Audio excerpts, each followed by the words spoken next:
Sveiki, čia Firestorm AK. Kas yra AK, vėliau kitą video pasakysiu. Aš šiandien žaisiu Minecraftą, mano mėgstamiausias žaidimas. Antroje vietoje GM30, jūs turėtumėte žinoti.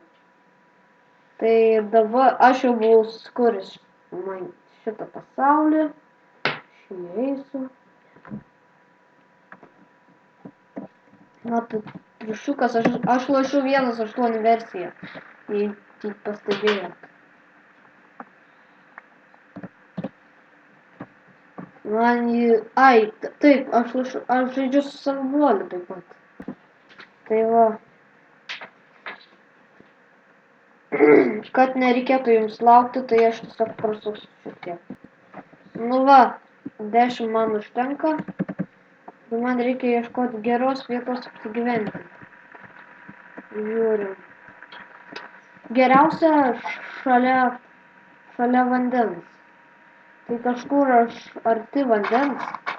Va čia va gera vieta. Va čia va įsipūsiu. Tikrai labai gera vieta.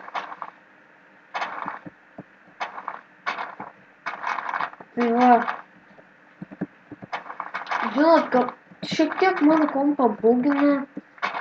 Tai va, aš su broliu lošiau Modded Survival ir man visada kartais, dažnai crashai būna, negali būti taip, kad nebūtų jų. Aš nesuprantu, ko man taip įsijungia. Pirmą užjuodino ekraną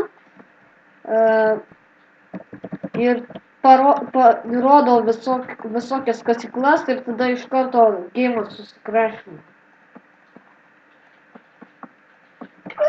Šiek tiek prasuksiu. Nu va, jau šiek tiek padariau. Tai turbūt rasiu gal beržo ar ąžuolo, nes man jie irgi praversti.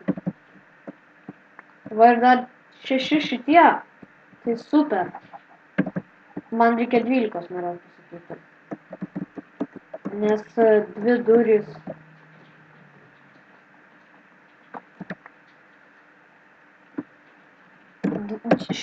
Tamsio ąžuolo durys yra žiauriai gražios. Man atrodo, jūs pačios gražiausias. Jūs galite komentuoti, pyktis man nesvarbu dėl to medžio. Tai ąžuolą šiek tiek radau.